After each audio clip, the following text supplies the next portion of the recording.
क्या कानून एक तरफा होता है? क्या हमेशा औरत की सुनी जाती है और मर्द की नहीं? ऐसा बिल्कुल नहीं है। रीज़न ये होता है कि कई बार मर्द के केस को सही तरीके से प्रेजेंट नहीं किया जाता।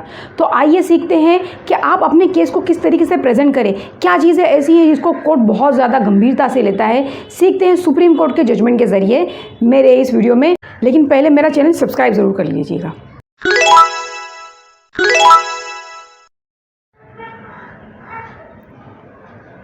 हाय व्यूअर्स, इसके पहले मैंने एक वीडियो बनाया था जिसके अंदर मैंने बताया था कि सुप्रीम कोर्ट के कुछ जजमेंट्स हैं, कुछ हाई कोर्ट के जजमेंट्स हैं, जिसके अंदर एक नॉन वर्किंग वाइफ थी, एजुकेटेड वाइफ थी, उसे भी मेंटेनेंस दिया गया।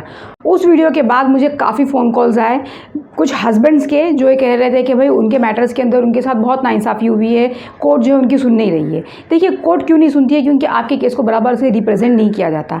आपकी जो स्टोरीज़ है, आपके जो डिफेंस है, आपके जो फैक्ट्स है, उसको सही तरीके से कोर्ट के सामने रखा नहीं जाता।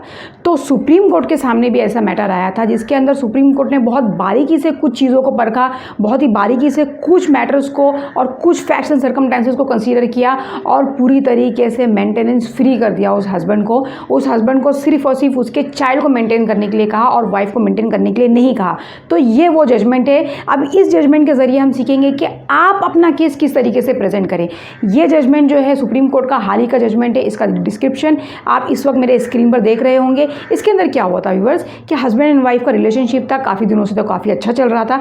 सडनली जो है वाइफ अपने हस्बैंड को छोड़कर बच्चे को लेकर मायके चली जाती है और जैसी मायके जाती है उसके 4 दिन के अंदर मेंटेनेंस का केस फाइल कर देती है। उसका कहना यह था नंबर 1 कि शादी के 15 दिन के अंदर ही उसका हस्बैंड उसको टॉर्चर करना शुरू कर देता है, उसके इन-लॉज उसको टॉर्चर करना शुरू कर देते हैं। एक तो जहेज़ को लेकर उसने ये कहा कि भाई जो जहेज़ मेरे माँ बाप ने दिया था, यानी कि वो लड़की के माँ बाप ने दिया था, वो सफिशिएंट नहीं लग रहा था हस्बैंड को। ये पहला ग्राउंड था उसका। दूसरा ग्राउंड ये था कि उसकी जो लुक था वो फीमेल का, वो हमेशा उसके ऊपर वो टॉन्ट करता था। वो कहता है कि तुम बहुत तुम्हारा अगली लुक है और इसको लेके उसे हरास करता था। और इसके अलावा भी और भी उसके ऊपर हरासमेंट हुए थे जिसकी वजह से उसको डर लग रहा था कि मैं अपने मैट्रिमोनियल होम में जाऊंगी तो मेरे साथ वापस से क्रूअल्टी होगी, मेरे साथ वापस से ज़ोर ज़बरदस्ती होगी। इसीलिए वो अपने माँ के घर में रही और उसने ये मेंटेनेंस का केस दायर कर दिया। इसके अंदर हस्बैंड का ये कहना था कि जैसे ही ये शादी कर आई थी तो इसके माँ बाप का, लड़की का और लड़की के माँ बाप का ये दबाव था कि वो कलकत्ता में अपना घर ले। वो हस्बैंड जो है वो कलकत्ता के आसपास के एरिया में रहता था।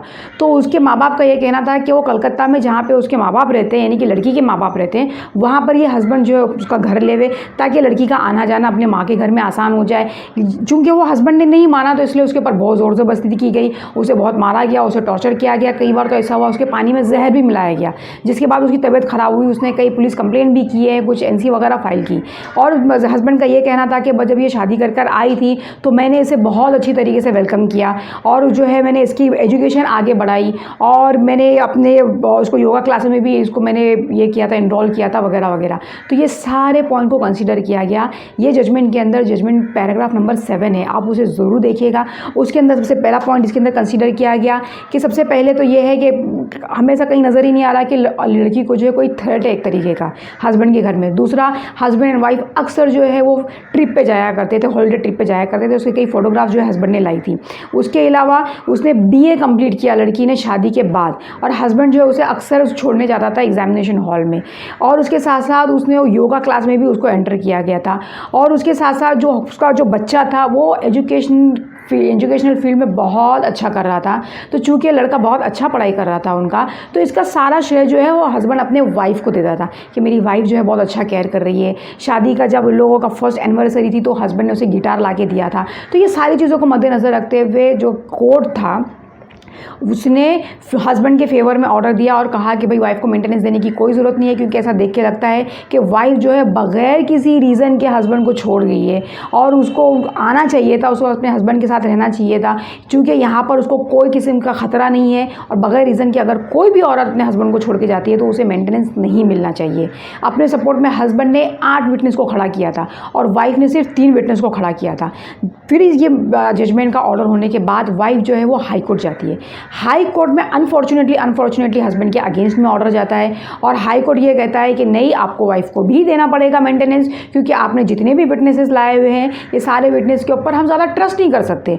ऑन द कॉन्ट्ररी वाइफ ने जो है कुछ हैरेसमेंट के इंसिडेंट्स बताए हैं, उसकी माँ ने भी उस इंसिडेंट्स को वेरीफाई किया है वगैरह वगैरह। इसके बाद जो है हस्बैंड हार नहीं मानता, हस्बैंड जाता है सुप्रीम कोर्ट में और सुप्रीम कोर्ट के अंदर ये सारी चीज़ों को कंटेस्ट किया जाता है। तो सबसे पहले तो सुप्रीम कोर्ट बहुत हैरान होता है कि हाई कोर्ट ने ऐसे कैसे आंख बंद करके मेंटेनेंस अलाउ किया ऐसी वाइफ को जो बगैर किसी रीज़न के अपने हस्बैंड को छोड़ गई है। और उसने जो भी रीज़न बताया वो रीज़न तो कहीं पे भी दिख नहीं रहा कि ये साबित होते हैं। सबसे पहली चीज़ जो सुप्रीम कोर्ट ने इसके अंदर नोटिस की वो यही नोटिस की है कि इनके शादी के बाद 5 से 6 साल बाद जो है इसने अपने माँ बाप को बताई कि भाई मेरे साथ क्रूअल्टी हो रही है। हालांकि इसका कहना है कि शादी के 15 दिन से ही इसके ऊपर क्रूअल्टी होना शुरू हो गई थी, तो ये 5-6 साल से ये चुप क्यों थी। दूसरी, इसके बाद जो इससे पहले जो लोअर कोर्ट ने जो चीज़ों को एग्जामिन किया और लोअर कोर्ट ने जो चीज़ों को अप्रिशिएट किया, सेम चीज़ों को सुप्रीम कोर्ट ने भी अप्रिशिएट किया। सबसे पहला उसने ये किया कि भाई इसके अंदर जो स्त्रीधन आया था और ये जो कह रही है कि भाई मेरे पे दबाव डाला गया कि मुझे ज़्यादा से ज़्यादा जहेज़ दो, तो जहेज़ के सामान में आया क्या था? जहेज़ के सामान में तो सिंपल चीज़ें ही आई थी, बेड आया था, कुछ कबर्ड्स आए थे, छोटे मोटे घरेलू सामान आए थे। देखिए व्यूअर्स, ये आपके भी काम आ सकती है चीज़ें, क्योंकि जब भी मेंटेनेंस को लेकर जो फीमेल दावा करती है वो हमेशा सबसे उसका कॉमन एलिगेशन यही रहता है कि मुझे जहेज़ के लिए प्रताड़ित किया गया और मुझसे जहेज़ मांगा गया। तो अगर जहेज़ मांगा गया था शादी के तौर पर, तो शादी के तौर पर गिफ्ट क्या दिया गया था? वही नॉर्मल साजो सामान जो हमेशा दिया जाता है, घरेलू सामान दिया जाता है। ऐसा कोई स्पेसिफिक सामान दिया गया था क्या? एक गाड़ी दी गई थी या कोई एक पर्टिकुलर घर दिया गया था जो सिर्फ और सिर्फ हस्बैंड के कहने पे दिया गया हो? ऐसा तो कोई नज़र नहीं आता। ये तो नॉर्मल से गिफ्ट है जो हर शादी में मिलते हैं। ये चीज़ को बहुत इंपॉर्टेंट पॉइंट है जो सुप्रीम कोर्ट ने इसके अंदर कंसिडर किया गया।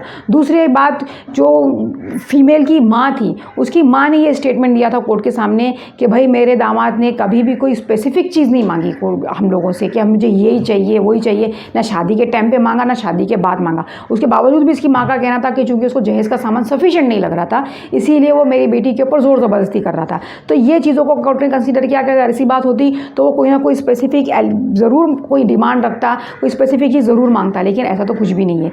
दूसरा, कोर्ट ने इसके अंदर अप्रिशिएट किया गया कि शादी के बाद उसने BA किया है और उसके हस्बैंड ने उसको बोला कि भाई तू BA कर ले और पढ़ाई कर ले। जब भी उसका एग्ज़ाम होता तो हस्बैंड खुद उसको छोड़ने जाता था एग्जामिनेशन हॉल में। ये चीज़ को खुद एक्सेप्ट किया है उस फीमेल ने।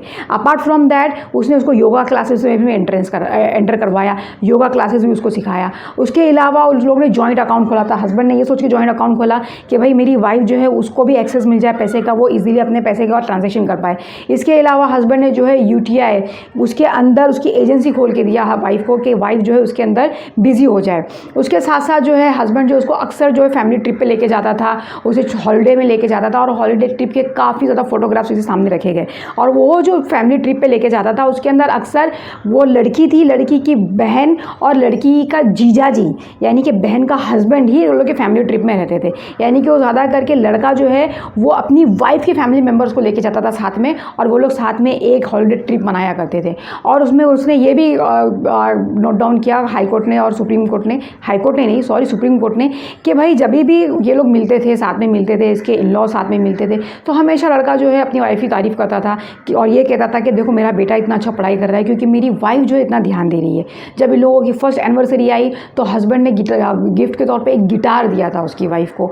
तो ये सारी चीज़ों को मद्देनज़र रखा कोर्ट ने और कोर्ट ने कहा कि भाई इतने सालों का इन लोगों का लंबा रिलेशनशिप रहा है, इन सारे लंबे रिलेशनशिप के अंदर वाइफ ने एक बार अपने माँ बाप को कभी ये नहीं कहा कि भाई मेरे पे ये इतना जुल्म हो रहा है, मेरे पे इतनी ज़्यादती हो रही। 5-6 साल के बाद आप कहती हो, और जो तुम कहती भी हो कि भाई मेरे पे इतनी ज़ोर ज़्यादती हो रही थी, मुझ पे इतना जुल्म हो रहा था, तो तुम तो एक पढ़ी लिखी औरत हो, तुमने किस तरीके से कम्युनिकेट किया होगा? क्या कहीं लेटर लिखा होगा, कहीं कुरियर भेजा होगा, SMS किया होगा, कुछ तो किया होगा, कोई कम्युनिकेशन सामने नहीं रखा। ये भी बहुत इंपॉर्टेंट पॉइंट है जो आपके केस में आम आ सकता है कि जब भी तुम लोग आप ये कहते हो कि मेरे साथ ज़ोर ज़बरदस्ती हुई, ज़्यादती हुई, तो आपने किसे सबसे पहले बताया? बताया तो उसकी क्या आपके पास प्रूफ है? ऑन द कॉन्ट्ररी आप अपने फेवर में एक प्रूफ रख सकते हैं कि जब आप अपने वाइफ को कम्युनिकेट करते थे, जब आप अपने वाइफ को व्हाट्सअप करते तो एक नॉर्मल आपकी बातचीत होती थी, एक हंसी खुशी का माहौल होता था।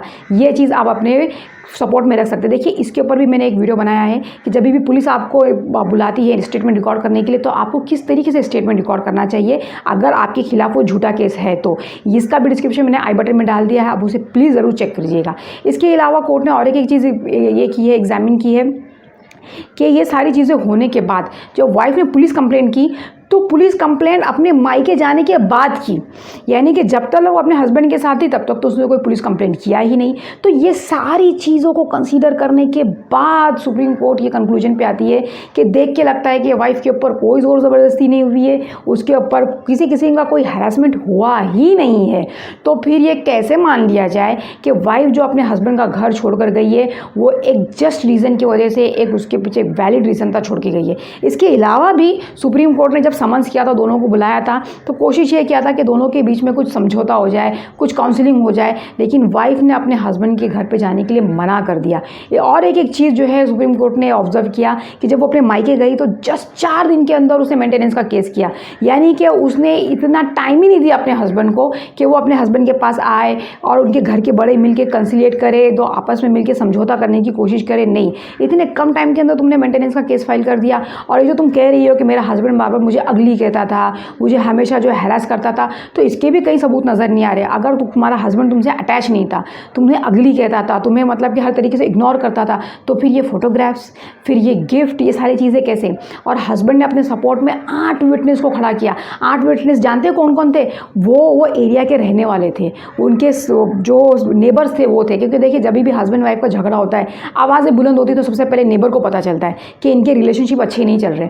तो नेबर ने बताया कि इनके रिलेशनशिप तो बहुत अच्छे थे। उसके अलावा हस्बैंड ने खड़ा किया उस घर की लैंड लेडी को, क्योंकि वो हस्बैंड जो था वो रेंट पे रह रहा था, तो उस जो घर के जो मालकिन थी उसको उसने विटनेस के तौर पे खड़ा किया। उसकी मालकिन ने भी यही कहा कि भाई इन दोनों के रिलेशनशिप बहुत अच्छे थे।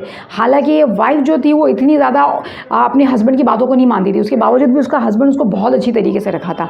तो ये सारी चीज़ों को कंसिडर किया गया। इससे क्या साबित होता है व्यूअर्स? इससे साबित ये होता है कि आपको क्या क्या चीज़ों को कोर्ट में रखना है और कैसे रखना है, कौन कौन से विटनेसेस को कोर्ट में लेकर आना है, तब जाके जो है कोर्ट को आप कन्विंस कर सकते हो। देखिए हो सकता है लोअर कोर्ट कन्विंस नहीं हो, आप हाई कोर्ट में जाइए, ऊपर के कोर्ट में जाइए और ये जजमेंट सुप्रीम कोर्ट का सामने रखिए कि जब सुप्रीम कोर्ट इन सारी चीज़ों को कंसीडर कर सकता है तो आप इन सारी चीज़ों को कंसीडर क्यों नहीं करते हो? उसके अलावा सुप्रीम कोर्ट जो है वो सबसे ऊंची कोर्ट है हिंदुस्तान की। सुप्रीम कोर्ट का जजमेंट लॉ ऑफ लैंड बनता है, यानी कि ये सिर्फ ये जजमेंट नहीं है, ये कानून बन चुका है। तो ये सारी चीज़ों को कंसीडर करना चाहिए। ये जजमेंट बहुत इंपॉर्टेंट है। बहुत सारे जजमेंट में इस जजमेंट को बेस रखा किया गया है, इस जजमेंट को और रेफर किया गया है। देखिए व्यूअर्स, ये तो हो गई फैक्ट्स की बात, यानी कि आपकी स्टोरी की बात। इसके अलावा भी और बहुत से पॉइंट्स होते हैं, लीगल पॉइंट्स होते हैं, जिसे आपको अपने आर्ग्यूमेंट में शामिल ही करना चाहिए। अब मैं वो सारे आर्ग्यूमेंट के पॉइंट्स में आपको इस वीडियो में बताऊं तो मेरा वीडियो काफ़ी लंबा हो जाएगा। इसके लिए मैंने एक अगला वीडियो बनाया हुआ है जिसके अंदर मैंने एक facts of law, point of law बताया, जिसे आपको अपने आर्ग्यूमेंट में ज़रूर शामिल करना है अगर आप अपना मेंटेनेंस का केस जीतना चाहते हैं। तो इसमें आपके मेंटेनेंस के केस की जीतने की जो आशंका है वो ज़्यादा से ज़्यादा बढ़ जाती है। इसीलिए मेरा अगला वीडियो ज़रूर देखिएगा और मेरे चैनल सब्सक्राइब ज़रूर कीजिएगा। Thank you so much.